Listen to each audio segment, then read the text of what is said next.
2, 1, and so you just started playing. Oh frick, I'm gonna redo that.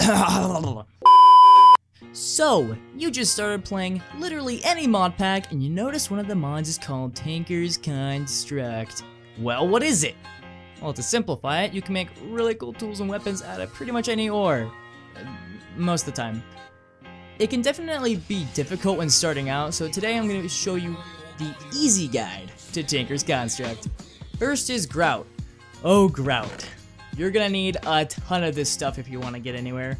It's made with gravel, sand, and clay, and when you smelt it, you get a lot of seared bricks.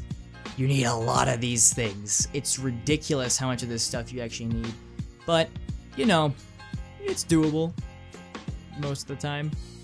Okay, next, here's some of the resources that allow you to add more modifications to your tools. Yes, you can add more modifications to your tools. So, the first one we have here is another star, which will give you 1 modification slot.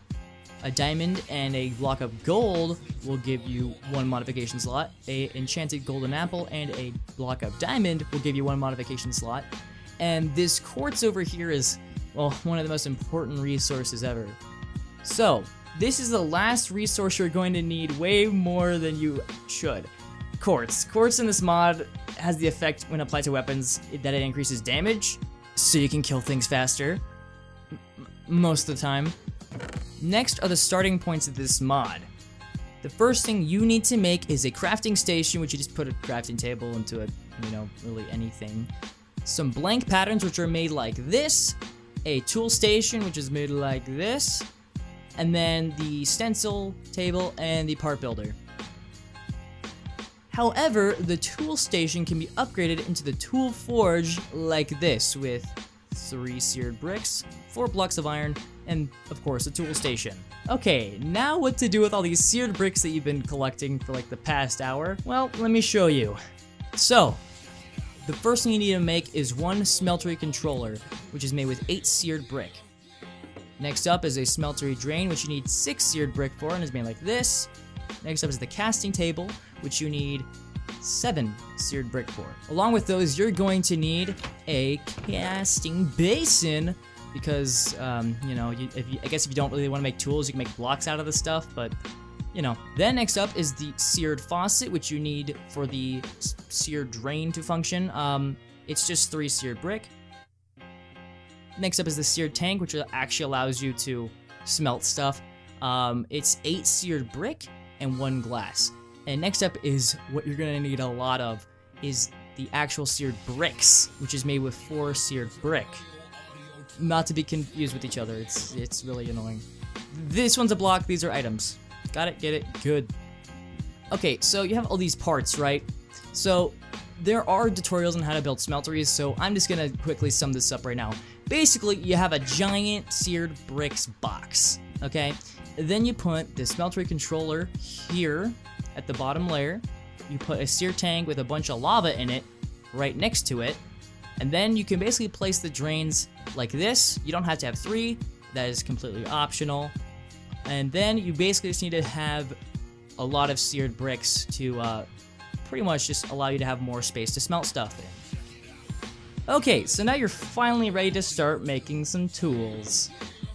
So first go to your tool station / forge, whatever you have at the current time, and look at what you need to make. So it says required parts, sword blade, wide guard, and a handle. So it looks just like a tool rod. Don't worry about that later.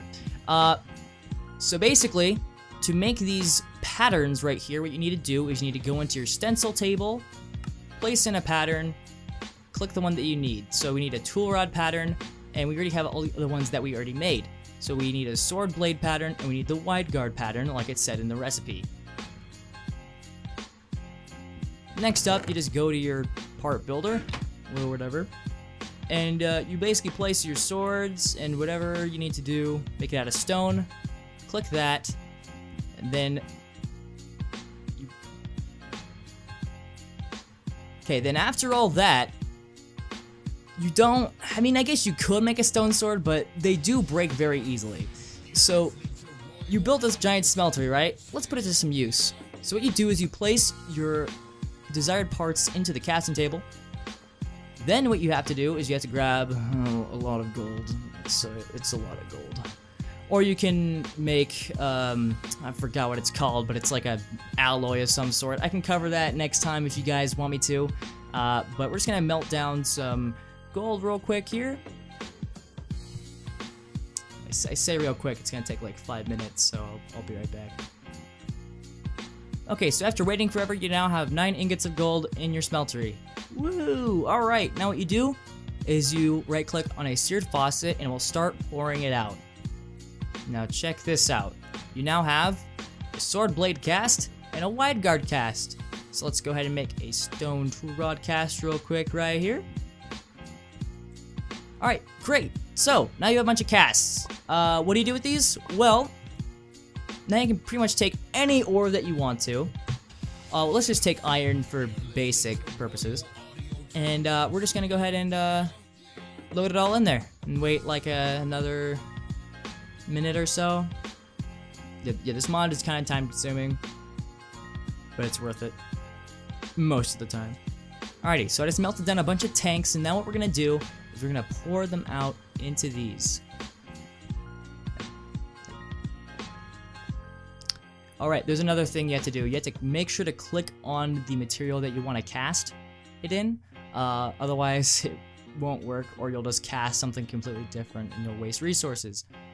So we just right click. There we go, we got an iron tool rod and a iron wide guard. Now we can make an iron sword blade.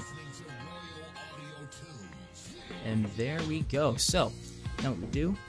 Okay, so now you go to your tool forge and you click on the tool that you were originally going to make. And you just put all their parts in the respective places. And there we go, we got a full-on iron broadsword. So you can pretty much use this with any ore in the game, like I said before. You can make pretty much countless combinations. You don't have to use just iron. You can use, like, you know, I don't know, copper, bronze, pretty much whatever you want. Anyway, yeah, so now you have the freedom to make any tool out of anything you want, most of the time. If you did find this video helpful, be sure to give a like and subscribe for more content, and if you do want me to explain some more things about this mod, which there actually is a lot to cover, be sure to comment down below that you guys want me to explain this mod more thoroughly. I have been Xasra. See you guys later.